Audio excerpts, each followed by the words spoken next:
Well, welcome back to Sports Talk. Doug Miles and Don Henderson with you as we talk to you on the week before the Super Bowl. Of course, Don, very familiar with one of the teams in it. Of course, he actually covered that team for many years, talking about the Philadelphia Eagles. They take on, of course, the Kansas City Chiefs on Sunday afternoon. Before we get to the game this week, Don, I guess maybe some memories people out there may not be aware, because you were part of the Eagles broadcast crew and, of course, Sports Talk and sportscasting in Philadelphia for many years. I guess you were at the 1 and 80, right, Dick Vermeil? Yeah, we had Dick on it a couple of weeks ago, and of course, Dick's very, very, very animal, and he'll do any kind of show that you want to do. And we talked about, and Bill Bergey was on with us just before he passed away. Actually, he passed away about a month ago, and he was with us talking about the Super Bowl, and so was Dick Vermeil. And the biggest thing they remember, quite honestly, is that there was so much intensity about beating the Dallas Cowboys the last game of the regular season. And as Bill Bergey said, that was the whole scope of that particular year, was to beat the Dallas Cowboys, and they did the last game of the season. And he said they had such a tough time getting up for the Super Bowl that it really that was a mistake that they all made, from the coaching staff on down, that they sort of had this, well, we've already accomplished something that we hadn't accomplished for so many years. We beat the Dallas Cowboys at home in the last game of the season. And he said, there was a sort of a, I guess you wouldn't call it mild letdown, but a letdown, and they didn't have the same intensity for the Super Bowl against the Raiders. And of course, the Raiders were one of the few teams that came out of the smoke and won a Super Bowl. It was not a highly rated team going in, was not a favorite by any means against the Eagles, but they outplayed them on that particular Super Bowl Sunday and won the game. And that's pretty much what Bill Berger remembers, and Dick Vermeil remembers, and it was one of the things that was very disappointing to him and obviously to the entire team, but it happened.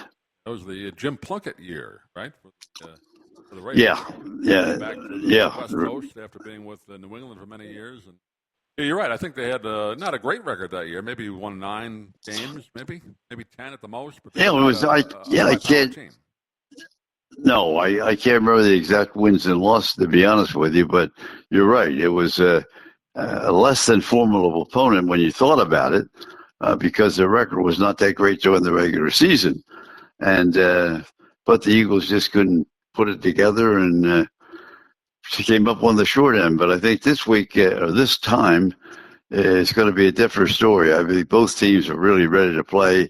I saw the post today, and Keith Hernandez, the voice of the Mets, he picked the Chiefs to win by 3. I think I got it on the paper in front of me, but I think he picked it 27-24, something like that, the Chiefs to win. And but going in, it's pretty much a dead even game. In fact, most of the posts today, it was sort of funny. They had each one of the columnists listed what they thought was, the all-time great quarterbacks. And it was amazing to me that they didn't all name Brady as the all-time greatest. They had Montana, they had a number of different quarterbacks. Yeah, Bradshaw. Well, he was 5th in one of the. He was on, I think, 5 or 6 of the columnists. I wish I had it right in front of me. I tell you, but Bradshaw was only on one as the 5th leading quarterback. But most of them, were between the current quarterback of the Chiefs and and of course Tom Brady with the Tampa Bay, as well as with, and he won 7 Super Bowls, and Patrick is only going for number 3, so I don't know how they can name it. I can't, if he wins this week, okay, he's won 3 in a row, which is an all-time record too. But I think you got to go a little further than that to knock Tom Brady out of being the number 1 quarterback of all time right now. Hey, you just talk about Bradshaw for a second. He's won 4 Super Bowls. He never really seems to get the credit for that. They say, oh, it was the defense, or it was the great running game. How many people have won 4 Super Bowls? What, 3 guys? Yeah. I mean, he was, as I said.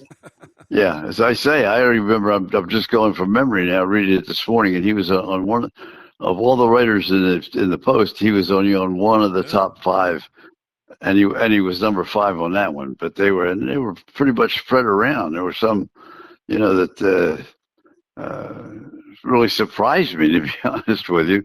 But it's all a matter of guesswork anyway. How you rate each guy for what he did and how he controlled the game, and the great Baltimore quarterback was in on four of the top 3. He was rated, but Johnny Unitas was in there. Yeah, he was in the top 3. NFL championships, right? There was a Super Bowl. Right, he won. Yeah. Late in his career with the Super Bowl, he won. Yeah, 5.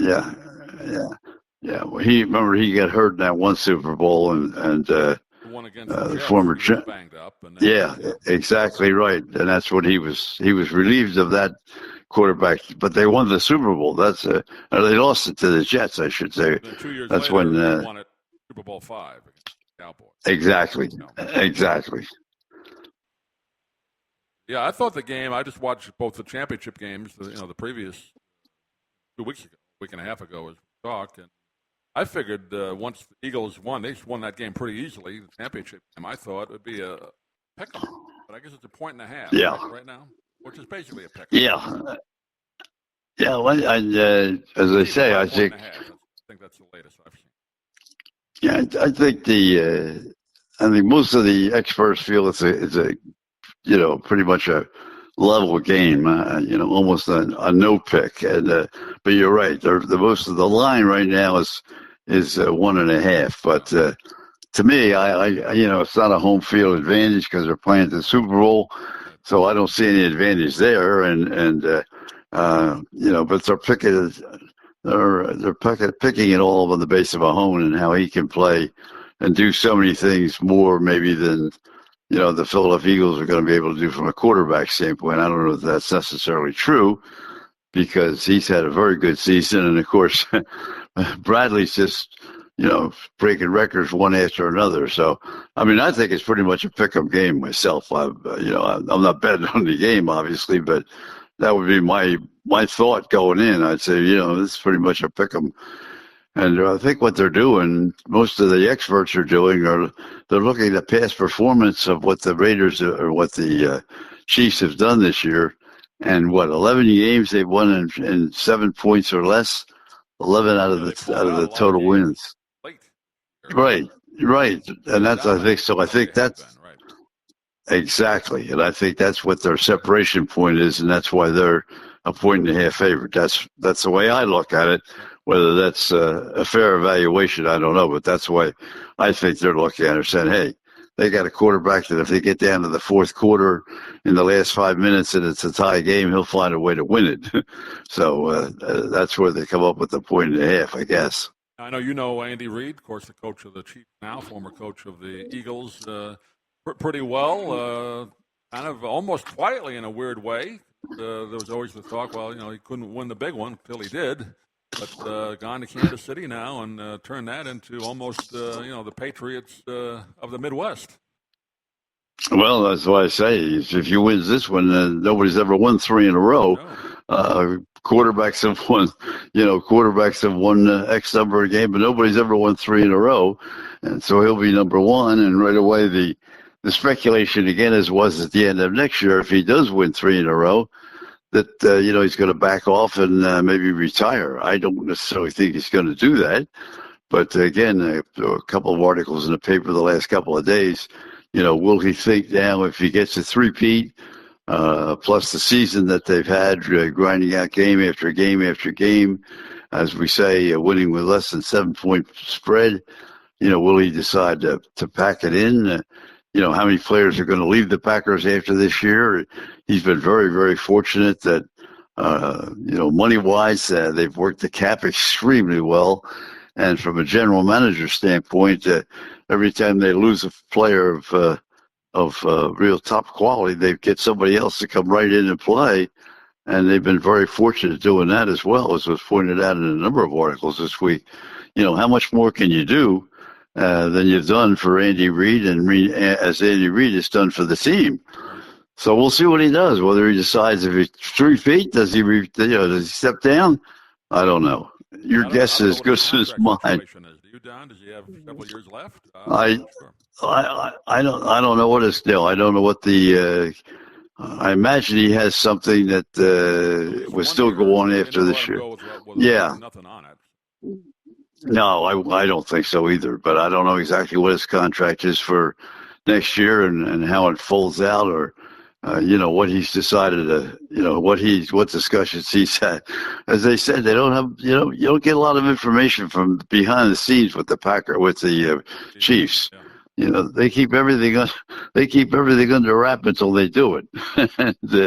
So there's no telling what they've decided after this. But hey, we'll all wait and see. And but what a career he's had. No matter what he does, he's going to go right into the Hall of Fame anyway. So no question about that. Of course, TV loves the Chiefs being in again. You and I read the Post online every day, New York Post we're talking about. And you can't get through the sports section without an article about the Chiefs and Taylor Swift.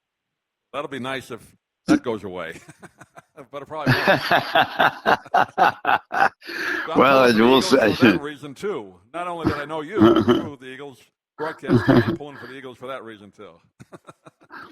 Well, as I said, I think, I just think the Eagles maybe are a little bit better team. I don't know. I'm going against the odds here, saying that they're going to, but I disagree with Hernandez. I would say it would be 27-24 the other way.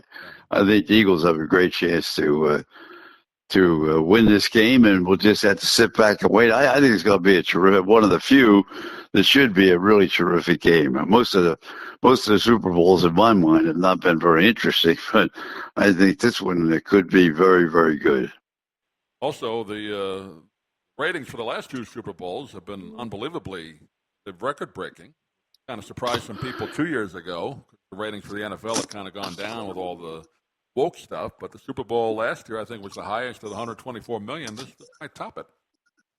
You're right. You're right, and I think this will probably be just the same because you got two really outstanding teams playing one another.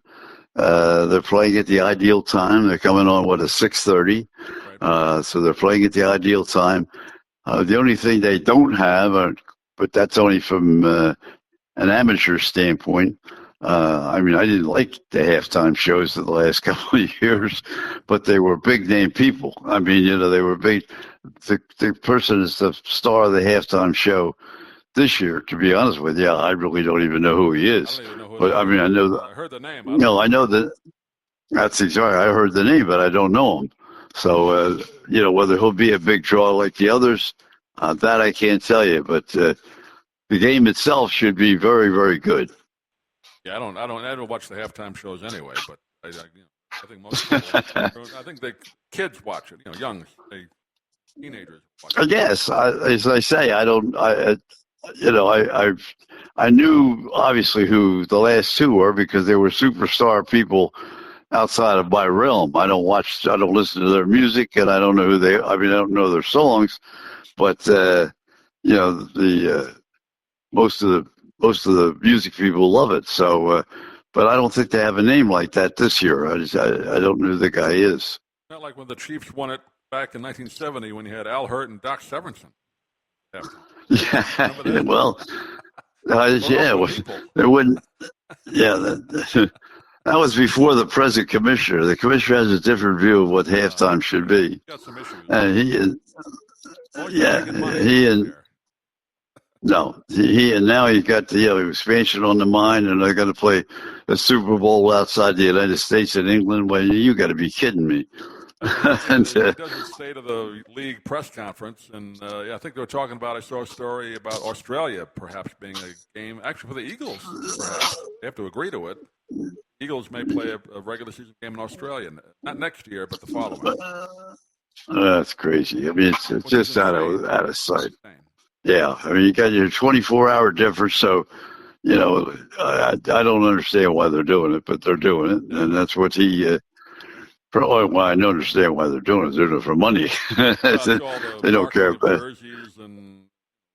Yeah, that's all they care about is the money. So that's what they're going to do, according to the commissioner. They're going to branch out again, and play one overseas somewhere, whether it's Australia or on the continent or where it is. I don't know, but I think next year they have one or two again in England, maybe Germany again. But yeah, they're talking 2 years in Australia. They're also talking expansion. So, perhaps London. They keep saying the Jaguars might go over there or maybe expand to London. To me, I think there's just doing things. It's at the top of the market right now, and I think they're destroying a lot of the parts of that I thought were the best parts of the game, and so I don't think it's going to carry those kinds of ratings too much longer because I just don't. Too. That's the other thing we talked about. That's the next game or exhibition game, and just start the season after 2 weeks of practice. Yeah, exactly. Another nutty, 18 games. Holy smoke! I got to be honest. I watch football, but I don't. I bet I didn't watch. Other than the Eagles, the Jets, and the Giants, I didn't watch 10 games all year. No. Till the playoffs. I watched the playoffs. Yeah, but even that, right. the one game that was on with the Ravens and Pittsburgh, the Buccaneers. I didn't watch that game because it was on Prime. Right. And I wasn't going to pay for Prime to watch it. So I didn't even watch that game. So, I've already stepped back from the National Football League. And so, but maybe my opinion that you can't. We'll see what happens. We'll just wrap up quickly.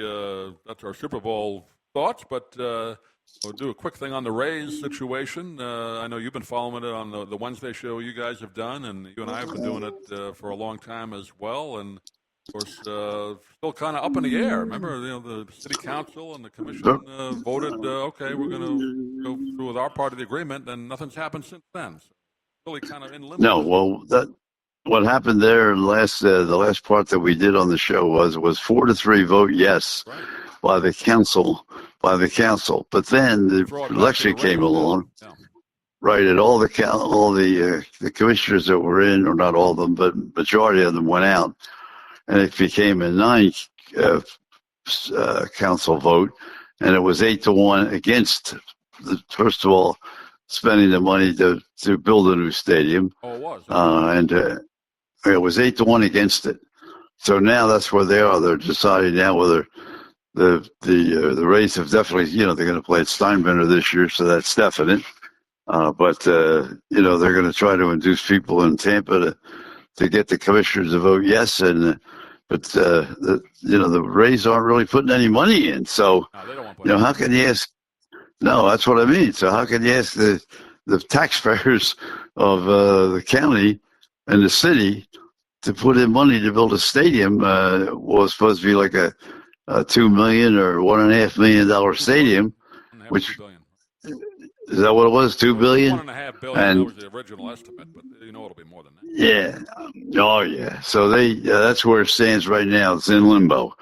And it doesn't, the second vote was 8-1 against. Remember they had that quick vote, and the city said, "Okay, we'll vote yes." And right. To the Rays now to kick it in. And then, our executive producer Frank Carroll, who's on top of most of this. I didn't know. Yeah, he said the last vote was 8-1 against it. So I'm going with his numbers because he knows more about the political side than any of us do. So that was what he said. It was 8-1 against it, and he thought they were going to have a very, very hard time convincing. Well, first of all, he doesn't think that the county, the city, any of them have enough money to do it anyway. No. So that's where it stands right now. And so the whole new stadium deal is dead, and they still have the situation with the roof. Now, they're not going to put $50 million to build a roof on that, so that stadium's gone. Oh, well, not only that, it's going to... What are they going to do with that? That's what I mean. It's going to be a lot more than $50 million, so you bet on that because... Now. Why would they bother? I wouldn't think so, but who knows what... you never can tell what these people are going to do, but you and I... looking at it logically, would say, no, that's not the answer. The answer is to take up the city of Orlando, and they have the impetus again. I thought our friend Pat Williams sadly passed away. That might have ended that whole situation, but apparently there's a group over there that's still trying to get it going. Orlando Dreamers. Oh yeah, they have the land, they have the They have any money? drawings for the stadium, they have everything. I guess I don't know whether they have enough $2 billion to do it or not. I don't know, but I'm not that clear with how much. I know, as you said, Pat Williams, our good friend, was really the guy that led the way. Right.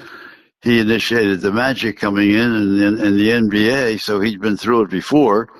But unfortunately, got pneumonia and passed away. And so I don't know whether they have a leader like Pat Williams that's going to be able to convince the big buyers in Orlando to put money in.